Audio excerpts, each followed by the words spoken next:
Esikhathini esedlule, izingane eziyizintandane zazithunyelwa ukuthi zohlala nezihlobo. Esikhathini samanje kuzenhlakalo eziningi, lokhu akusenzeki ngoba eminye imindeni yengeziwe ibhekene nokutholakala kwemisebenzi kanti kungenzeka ukuthi sokukhona umuntu one-HIV okumele bamnakekele. Abanye abantu baqhaphaza izingane ukuze bafinyelele imali yesabelo. Ukugcina imindeni lapho ingane yinhloko endawonye indlela yokuphendula eyakhayo yokubhekana nalezi zinselele. Sihlala nomama and then mama wagula and then ekuguleni kwakhe ugcine ashile ngoJanuwari. So kwakose ukuthi kosihlale sodwa sabantwana.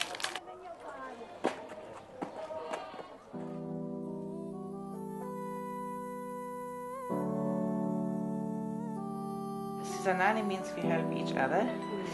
And obviously, when we responded to the AIDS crisis, we felt that it was needed kind of to show the mercy, the love of God to those people in need, those people afflicted by HIV/AIDS, to break any judgmental attitudes. And as the program grew, the patients died, and as they died, we were looking at the orphan problem. An orphan program grew, that is now over 600 orphans, where we have 4 feeding schemes serving, I think it's 7 townships, and where we do now also psychosocial support for orphans, helping them with after-school work, youth camps, bereavement counseling, sexual education.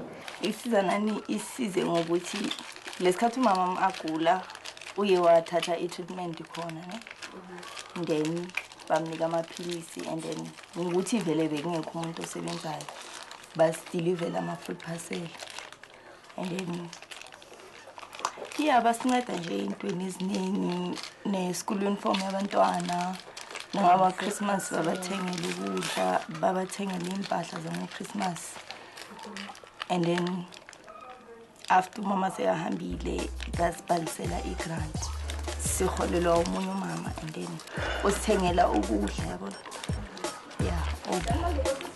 ushithi ukudla okuhlala inyanga yonke uthaswe ukudla and then nabantwana izinto abazidingayo uyabathengela ma umuntu fanele usithenge ne usithande ungabheki ukuthi omunye umuntu uyenzani uthini usibheke wena mina ngathi nje enkulu ukubambisana nokuzwana ningumndeni.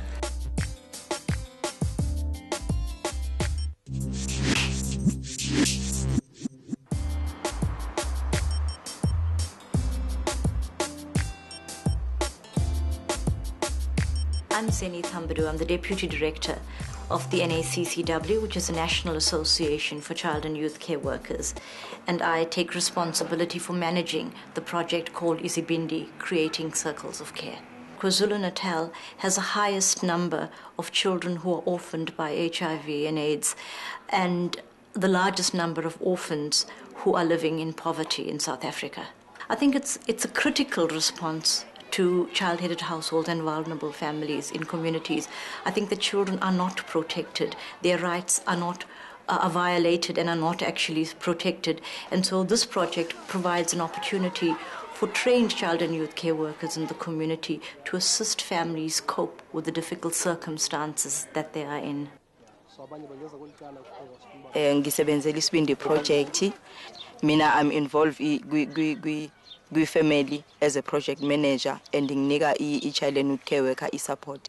Ushinga family wa refer umakhelwane kwi-child and youth care worker Nobahle. Nobahle uyena osebenza kakhulu daily ne family.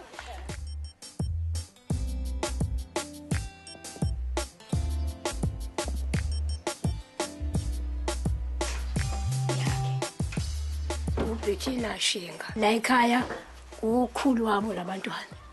Qale kwashona baba wabo, kwabe kwashona mama wabo. Udokotela ke basho bathi amagama amathathu i-HIV. Engisho ukuthi ke ngangiqakekile. Kodwa manje ngizizwa sengingasaqakekile. Ingane ziyadla and futhi ziyafunda ngikhokhela esikoleni akusekho nkinga la ekhaya. Igama lami nguNoma ngwashinga. Khathi ngakakhona imali yegrant kwakubheda ngoba sasingayikhokhi imali yesikole. Sifunda ngeyikweletu kodwa khathi sesitholile sakhokha. Sifunda kahle esikoleni ngoba futhi siyaphatha nomphako. Once the grant is received, the child and youth care workers work with the families on budgeting so that they are able to manage that money. And we would only leave the family if it is assessed that they are able to cope now with their grants and with the other issues that are significant for them. Access to antiretrovirals would be critical to support the families that we service. For example, if the mothers or fathers, the people in the home, had access to antiretrovirals, they'd live longer.